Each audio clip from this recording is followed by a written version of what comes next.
Olá, bem-vindo ao Neuroimunocast, um espaço para a gente tratar de temas relevantes e atualizados na neuroimunologia. E hoje a gente está aqui com a Samira, ela que é doutora em neurociências pela USP e é médica assistente do ambulatório de doenças neuroimunológicas do HC da USP. Bem-vinda, Samira, que bom que você aceitou nosso convite. Olá, Liz, é um prazer assim, inenarrável estar aqui com vocês para discutir, para conversar, para trazer informação de qualidade para os neurologistas do Brasil inteiro, para que a gente possa difundir informação e trazer o melhor atendimento para os pacientes com essa doença tão devastadora que é a neuromielite óptica. Hoje a gente vai falar sobre o uso de imunossupressores orais no tratamento da NMO, né? O que a literatura diz. Então, de fato, Samira, quando a gente pensa no tratamento da NMO, com o surgimento dos biomarcadores, né, que permitiram que a NMO ela se estabelecesse como uma doença, né, um espectro de doença, e que conseguiu separar bem dois grupos, né, o NMO com antiacoporina 4 positivo e o outro grupo com antiacoporina 4 negativo. E isso mudou a maneira como a gente tratava, né? Então, a minha primeira pergunta para você é: você ainda acha que tem espaço para imunossupressor oral no tratamento da NMO? Uau, né? Essa é aquela pergunta de $1 milhão, assim, muito difícil de fazer. A gente que cuida, que tem experiência clínica dos pacientes com neuromielite óptica, nos últimos 20 anos, né, desde que eu terminei a residência, desde que eu estava na residência até agora, cuidando dia a dia desses pacientes, a gente está diante de um grande desafio. Porque existe, como a doutora Liz falou, duas diferenças muito claras, né, Liz? Um grupo, que é o grupo com neuromielite óptica, aquaporina positivo. Esse grupo representa 70% da maioria das casuísticas. No Brasil, em torno de 60%, 70%, na maioria dos centros. A gente tem um estudo no nosso centro agora, que um dos nossos pós-graduandos está fazendo, e já preparou para a publicação, em que a forma aquaporina positiva chega a 76% dos pacientes com aquele espectro típico da neuromielite óptica. Uma boa porcentagem de casos. E o que são, então, os negativos, né? Então, dentro dos negativos, a gente tem dois cenários, dois grupos. Um grupo que é negativo para o anticorpo aquaporina 4, mas é positivo para o antimog. Exato.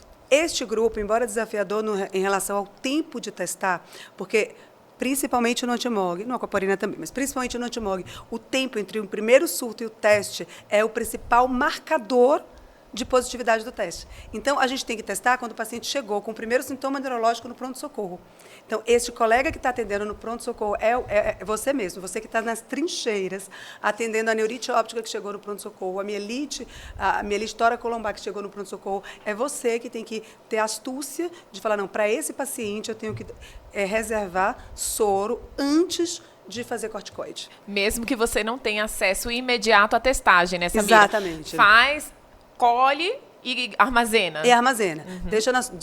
Conversa com o laboratório, eles centrifugam. A gente faz isso tranquilamente. O laboratório, em geral, os biomédicos, né, eles são parceiros. A gente tem que pensar sempre no suporte da equipe multidisciplinar.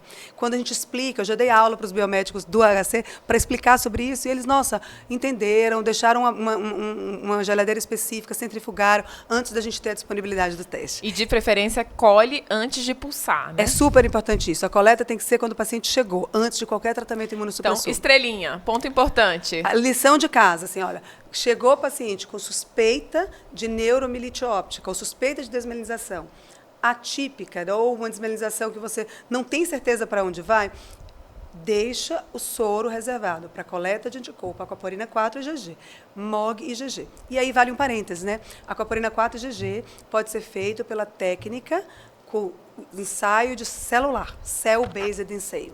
É um ensaio chamado CBA, um anglicismo que a gente tem que fazer, que a gente acaba fazendo aí no dia a dia. Para este teste, existem ensaios que já são até industrializados, e isso torna de fácil acesso em qualquer centro. E agora, 2024, né, acho que aí vai um parêntese e uma homenagem importante até à Associação CDC, que é Crônicos do Dia a Dia, e a nossa colega Raquel Vazão, que ela submeteu um dossiê para incorporação. E o anticorpo Aquaporina 4, ele já está incorporado no SUS. Ainda não disponível, porém em vias de. Em vias de. E ele já está já está aprovado. Já está aprovado. Então, cada um de nós médicos precisamos brigar pelos nossos pacientes nos nossos centros. Exatamente. É uma das coisas que eu acho que é mais importante para você ensinar para o seu médico em formação, seu residente que está em formação. Porque ele vai ser seu colega daqui a pouco e ele vai atender os pacientes junto com você. Cada um de nós temos que brigar. Então, se eu não tenho a disponibilidade do Aquaporina 4, isso é uma questão de gestão. A gente tem que levar isso para a gestão. Então, nós, enquanto não temos acesso a isso, reservamos essa sorologia do anticorpo Aquaporina 4, que pode ser feito, que deve ser feito pelas células humanas transfectadas, chamada CBA, pode ser feito pelo ensaio comercial e é bem regularmente, amplamente disponível. Tá. Aí, esse paciente teve a neurite ou teve a mielite e não tem um quadro, e não fechou, tem um quadro típico, mas não fechou para a Aquaporina 4. E esse paciente pode ser, em 40%, 30% ou até 50% dos casos, um paciente com MOG. Se eu já deixei ali aquele soro separado, eu vou avaliar, analisar aquele teste do antimog. E o teste de antimog, de novo, tem que ser feito no soro, tá? Fazer no líquido uma situação específica para alguns casos, mais útil em algumas situações bem específicas de encefalite. E como rotina no soro. Como rotina, soro, é isso, soro. Fazendo soro pela técnica de células humanas transfectadas também. Exatamente. Então, daí, a gente, voltando para a nossa pergunta, a gente tem dois grupos. A gente tem um grupo que é o Aquaporina 4 positivo, que a gente vai falar dele, e a gente tem um grupo que é MOG, aí a gente tem um grupo soro negativo. No grupo soro negativo, MOG positivo. Mais dois grupos, se divide, vamos fazendo aquelas setinhas. MOG positivo e MOG negativo. O grupo que é MOG positivo tem uma outra linha de cuidado. Então, assim, não vamos adentrar muito nisso. Acho que tem outros colegas que vão falar sobre isso.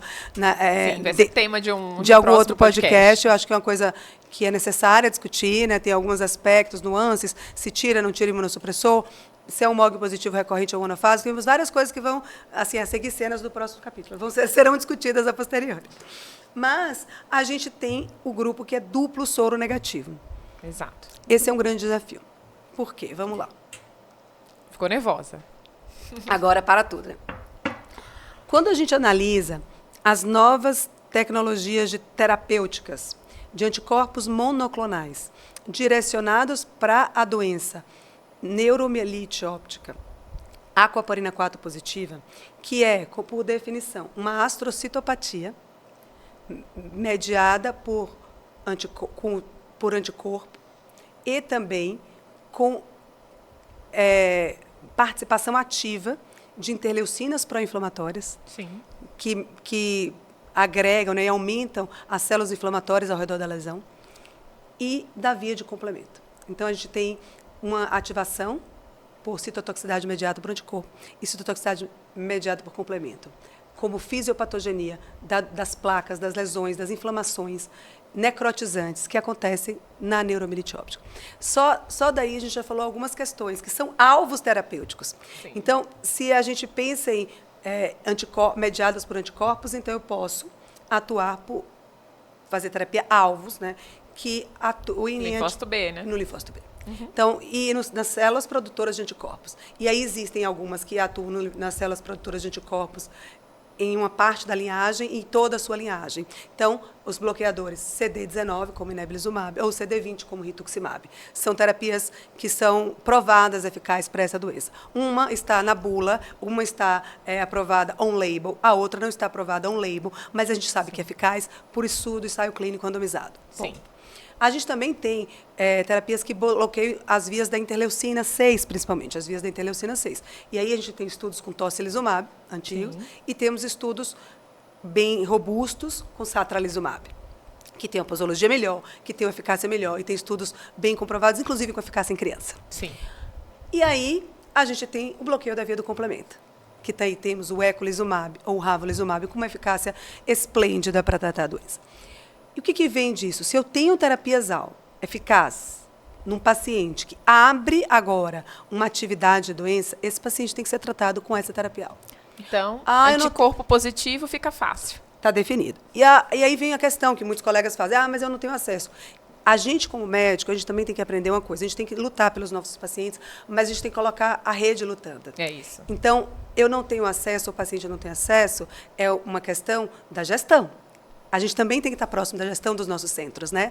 Então, olha, a gente não tem acesso. Tá bom, escreva um protocolo, converse com o seu gestor e fale que para esses pacientes específicos é custo eficaz, né? A gente não pode se conformar, né? Não com o pode. não. E nesse sentido, a gente tem um estudo bem elaborado, até foi uma idealização do professor Dagoberto Calegari e levado muito à frente pelo Guilherme Diogo, que é um dos colegas que trabalham com a gente lá no ambulatório de neuroimunologia da USP. E a gente estudou, nesse estudo publicado esse ano, os pacientes que entraram com rituximab com menos de 5 anos e aqueles que entraram com mais de 5 anos. Por que esse número fatídico, assim, né? Os dados de história natural da doença mostram que a neuromielite óptica é uma doença que, em 5 anos, se não tratada, metade dos pacientes ficam cegos e ou cadeirantes. Esse é o dado. E uma mortalidade pode chegar a 30% em 5 anos. Tem doenças oncológicas que não têm mortalidade tão alta, né? Então, a doença se não tratada é uma catástrofe. E o que a gente avaliou nesse estudo? A gente avaliou 2 grupos. O grupo que entrou com rituximab, que é o único imunobiológico disponível hoje, desde que solicitado, enfim, com umas medidas específicas que o médico tem que solicitar para encher toda a burocracia, para conseguir, mas, enfim, é possível.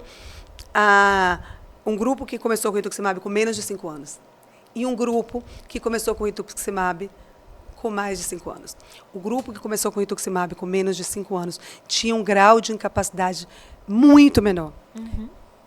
Redução da incapacidade, redução de déficits previamente já estabelecidos e melhora de incapacidade tanto motora, visual, controle de esfíncter. Então, eram pacientes que tinham incontinência urinária, que com o uso de rituximab em menos de 6 anos, essa situação foi revertida.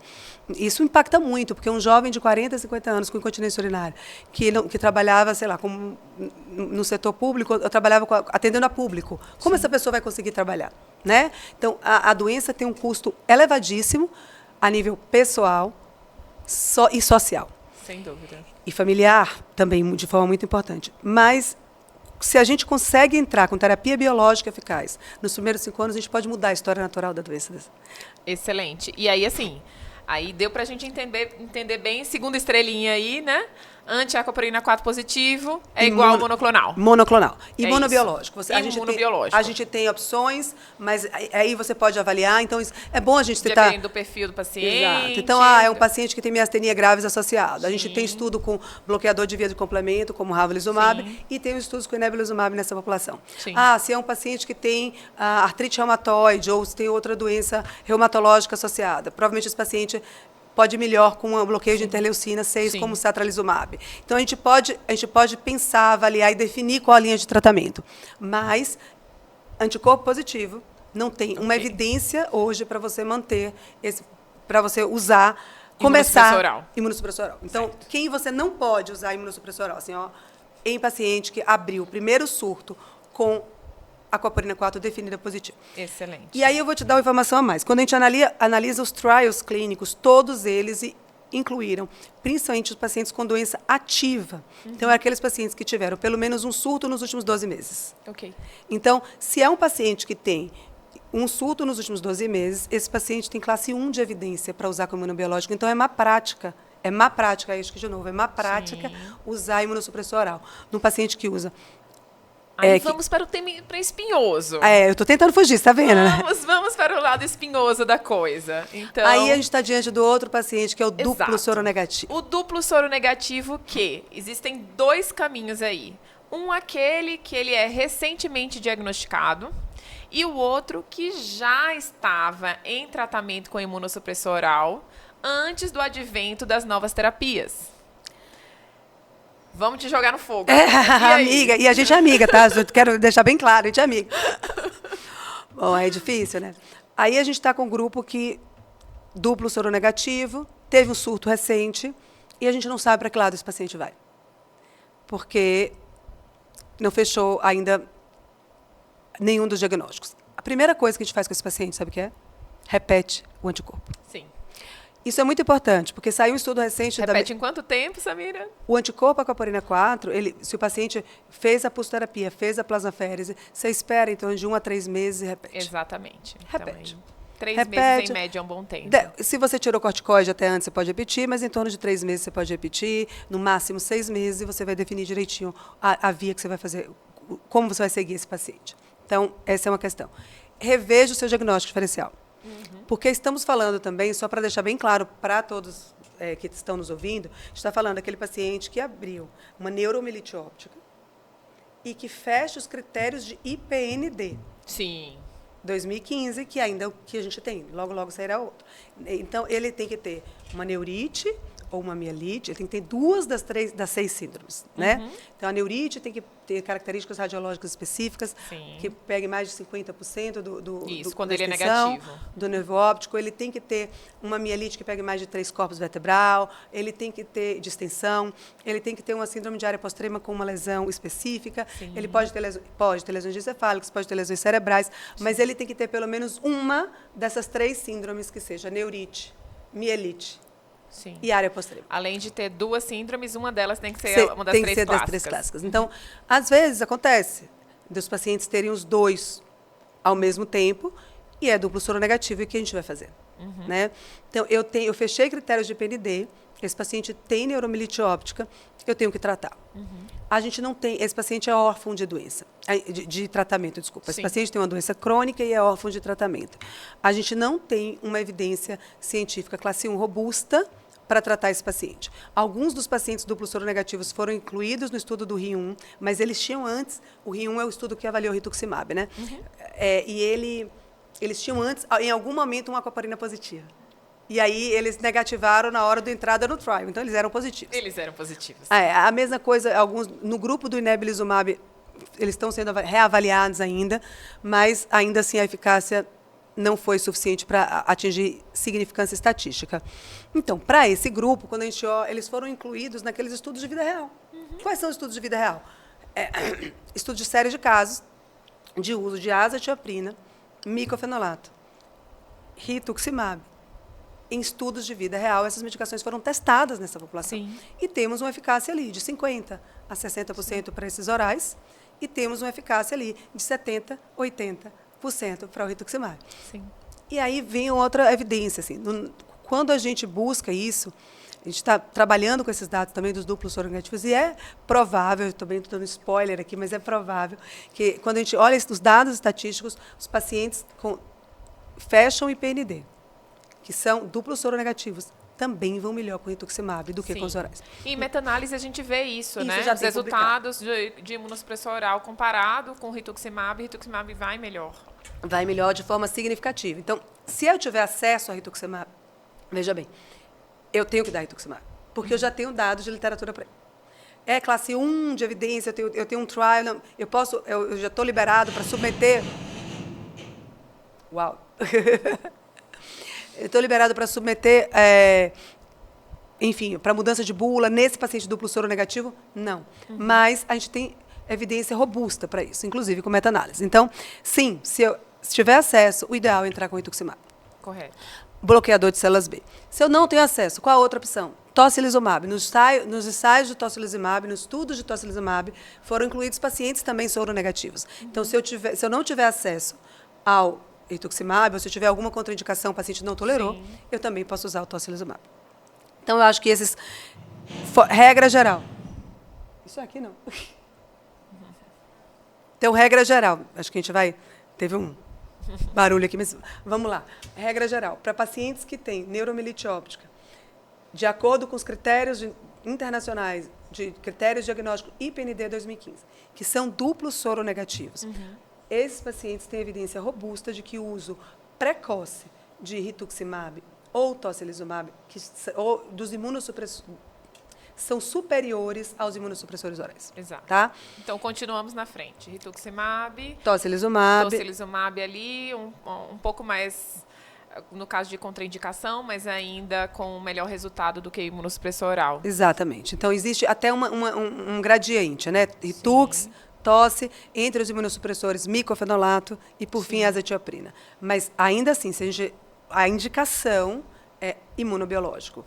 E aí, a gente precisa, de novo, né, ter critérios, ter dados melhores para esses pacientes, para que a gente possa pedir um PCDT, um protocolo de condutas e diretrizes terapêuticas adequadas para esse paciente. Porque se o paciente acabou de ter um surto no último ano, esse paciente tem o risco de ter uma doença ativa e de evoluir para uma incapacidade gravíssima.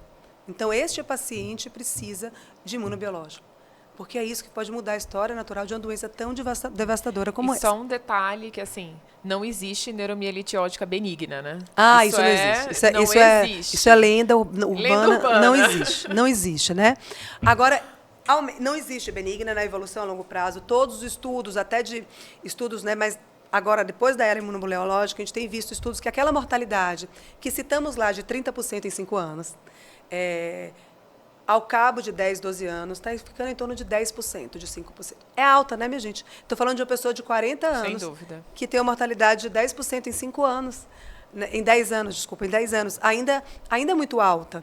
Esses dados, né, a gente pegou toda a casuística que foi originária da minha tese, de mielite transversa longitudinalmente extensa, e uma das fellows do grupo, a doutora Paula Baleiro, que está agora na Bahia, terminou esse estudo depois de 12 anos, e a mortalidade ainda persiste alta. Então, esses pacientes não podem ser negligenciados, isso é muito importante.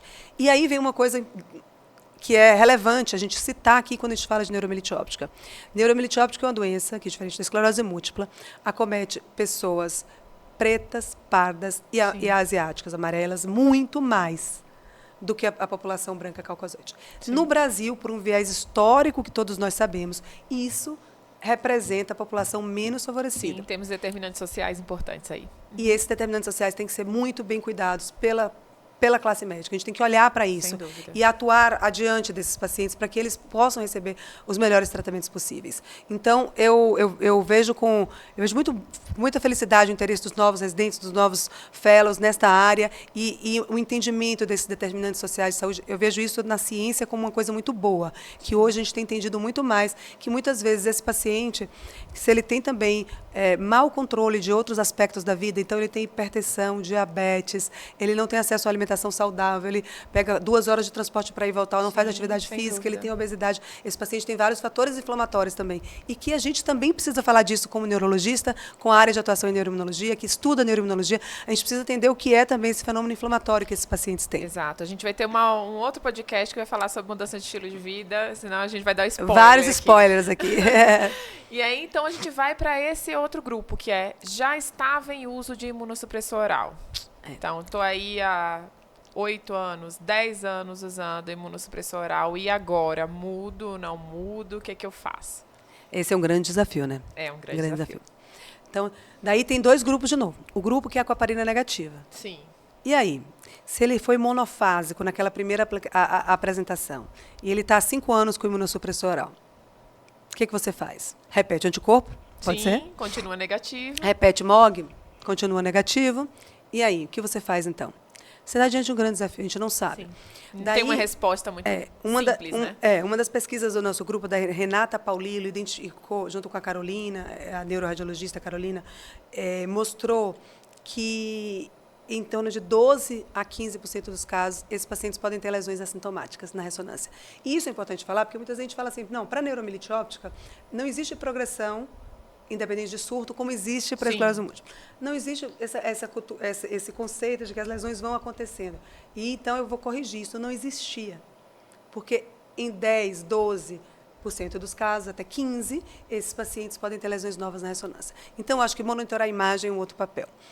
E aí, se eu não sei ainda, eu não fechei, é uma neuromielite óptica duplo soronegativo, esse paciente teria benefício de eu trocar por imunobiológico se ele está estável? Aí vem uma grande questão, né? A gente sabe que a neuromielite óptica ela é muito mais grave, por estudos de história natural, que ela é muito mais grave. E ela recorre em 80% dos casos nos primeiros 3 anos, em 90% dos casos nos primeiros 5 anos. E, de novo, né, o número mágico, 5 anos. Então, mas é fato, baseado nesses estudos de história natural. Depois de 5 anos, num caso duplo soronegativo, que foi monofásico, a gente tem que pensar o que fazer, e se vale a pena até suspender imunossupressor nesse caso, isso tem que ser discutido caso a caso. Agora, não tem uma resposta fácil para isso, né? E diferente do mesmo caso, neuromielite óptica, duplo soronegativo, mas ele já teve uma recorrência. Esse a gente nunca mais tira. Sim. Esse vai ficar com medicação para a vida toda. Mas aí tem a questão. Reinvestiguei, reavaliei, fiz imagem, repeti os anticorpos, repeti outras provas de autoimunidade. Meu paciente continua sendo um paciente com neuromielite óptica duplo soronegativo. Eu tenho alguma evidência para trocar para imunobiológico, para trocar para rituximab ou para tocilizumab? O que a gente tem? A gente tem dados de vida real. Estudos, trials, revisão de séries de casos que mostram que aqueles que estão com rituximab estão melhores do que aqueles que permanecem com imunossupressor oral. Dados, assim, inferência de dados. Sim. Dá para tirar uma conduta que mude a prática clínica? Não dá. A gente pode dizer que é de bom tom, né? É de bom tom. A gente tem que entender que assim, a gente não tem conduta que modifique a prática clínica nesse paciente. Na verdade, eu fico pensando caso a caso. Porque também a imunossupressão também é uma comorbidade, né? Sim. Né? E aí... E tanto a oral quanto o imunobiológico. Exatamente. E aí eu acho legal a gente pegar esse gancho, que eu acho que o nosso tempo já está finalizando, mas eu achei bom isso que você falou, que é em relação à imunossupressão. Porque há também uma falácia de pensar assim, a imunossupressão causada pelo imunossupressor oral vai ter menor risco quando comparado à imunossupressão dada para o imunobiológico. Que é uma falácia, né? Assim, não é... Na verdade, eu acho que para isso faltam dados. Eu acho que a gente tem que assumir nesse momento a nossa completa ignorância, minha gente. Faltam dados de vida real que nos respondam isso. A gente sabe que para imunobiológico rituximab não é diferente quando a gente pega os estudos da reumato, principalmente, né? A gente, como os neurovasculares pegam muito algumas evidências da CAR, a gente pega um pouquinho emprestado aqui algumas das evidências da reumato e mostram que realmente a taxa de infecção e uso de rituximab não foi maior daqueles que usavam imunossupressores orais. Tá? Então, micofenolato, por exemplo, é uma medicação que tem infecções gravíssimas associadas. Tem risco de neoplasia, né? E essa questão do risco de neoplasia, até acho que tem falar uma outra falácia aí, que é muito falada, mas a gente não sabe exatamente, pela imunossupressão, não por uma medicação específica, sim. Né? Qualquer uma delas. E tem um porém também que vale citar nesse momento, né? A doença acomete principalmente pessoas de 40 anos. 9 vezes mais mulheres do que homens. Exato. Micofenolato é proscrito em mulher em idade fértil. Então, por exemplo, o micofenolato é uma coisa que a gente tem que lembrar disso, porque eu já peguei várias mulheres de 30 anos já tentando engravidar usando micofenolato e isso foi passado. Então, assim, acho que a gente tem que lembrar disso também. Então, essa população que usa micofenolato, azatioprina, ela está imunossuprimida também. E se ela vai para o imunobiológico, ela também vai estar imunossuprimida. E, para isso, a gente tem que reconhecer que a literatura científica ainda não tem uma classe 1 de evidência para isso. Excelente, Samira. E, assim, para finalizar, você tem alguma... Você tem, porque você publica sobre isso. Então, assim, o que você pode dar de bibliografia complementar para quem quiser ler mais sobre? Fala aí dos seus artigos. Muito bom. Vamos lá. Eu acho que, assim, eu não vou falar nem só dos meus, eu vou falar de 2 artigos que são muito importantes, que são de 2 colegas do Nordeste, que é o do Fukuda, que avalia uma série de pacientes do Nordeste com neuromielite óptica e mostrou que aqueles que começam com área postrema têm um prognóstico pior. E aí, esse dado foi repetido pelo professor Arthur, junto com a Gabriela Joca e a gente chama Gabi Joca no meio do... Mas assim, a doutora Gabriela Joca e a doutora Milena Pitombeira, com um dos fellows, dos complementando de especialização dela, que estudou e mostrou que também, né, 2 populações diferentes, concomitantes. Sim. O início com a área postrema é um fator de mau prognóstico que também está associado a um atraso no diagnóstico. Sim. Então, esse é um dado importante. No do Tiago, além de área postrema, o início com neurítico também foi associado a um atraso no diagnóstico. Tem vários dados importantes, relevantes. A gente tem um estudo também mostrando que sobre a jornada do paciente, mostrando que até 40% a 50% dos pacientes eles nem sabem como foi feito o diagnóstico. Então, eles não sabem, eles não têm informação. Informação é poder, né? Eles não têm informação para saber, não, peraí, se meu anticorpo foi negativo, eu poderia testar? Foi feito da forma correta? 40% a 50% dos pacientes não sabem disso. Isso vale a pena. E aí, a doutora Raquel Vazão fez um estudo sobre isso com alguns especialistas, eu estava inclusa nesses, sobre a jornada do paciente, mostrando a dificuldade de conseguir a realização do anticorpo no Brasil. Então, mostrando que isso é um dado importante. E aí temos esses estudos mais recentes, né, de entender quem é a casuística do paciente que vem com mielite óptica e outras doenças desmielinizantes atípicas no Brasil. E olha que dado interessante. Nosso aluno, Tiago Santillan, ele está terminando esses dados e já apresentou para o Congresso e já preparou para publicação. E aí, no Brasil, a gente tem a grande maioria das desmielinizações atípicas, que são encaradas como síndromes do espectro da neuromielite óptica, 70% vai ser neuromielite óptica. Em torno de 20% vai ser MOGAD. E aí a gente tem uns 10%, que vai ser o quê? Primeiro, tem ali uns 5% que são esclerose múltipla, pacientes que, na evolução, fecham critérios para esclerose múltipla. Verdade. Só que começaram com uma doença tão grave, então a lesão... Predominantemente medular. Várias lesões medulares que confluentes pareciam uma lesão longitudinal extensa. Uma neurite óptica tão grave, e esse paciente, muitas vezes, ele começa sendo tratado como neuromielite óptica. E aí dá uma impressão de que é uma neuromielite óptica. E veja bem, se eu deixo esse paciente com imunossupressor oral, eu sei que eu estou atribuindo a ele um pior prognóstico. Exato. Enquanto que se eu já estou tratando com rituximab, para esclerose múltipla também. Tá cobrindo.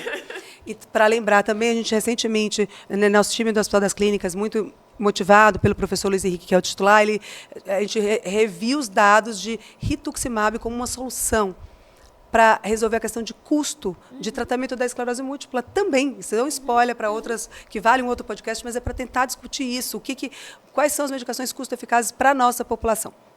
E, em paralelo, outros dados que a gente encontrou quando a gente abriu todo o ambulatório para ver quem são esses pacientes. A gente contou vários casos de lesões medulares, minha gente, que era esquistossomose. Ah, sim, sem dúvida. Nordeste. Isso é... HTLV. Sim. E aí algumas fístulas. Neurite por citomegalovírus e toxo. Sim. Sífilis. Então, a gente precisa lembrar disso, do diagnóstico diferencial com as doenças infecciosas. E revisão retrospectiva dos casos, né? Eu falo assim, como neurologista, a gente tem que usar a sandalinha da humildade. É a gente mesmo. revê o nosso caso sempre, porque a gente... Só sei que nada sei. Só sei que nada sei. A gente pode estar errado, e a gente pode estar inferindo um novo tratamento que pode estar inferindo uma nova comorbidade. Exato. E uma iatrogenia para o paciente. Ainda mais com o surgimento de novos biomarcadores, né? Então, isso se torna cada vez mais comum. A revisão diagnóstica é sempre uma lei. É uma lei, exatamente. Então, assim, Samira, foi um prazer. Assim, você trouxe informações que eu tenho certeza que vai ajudar muita gente.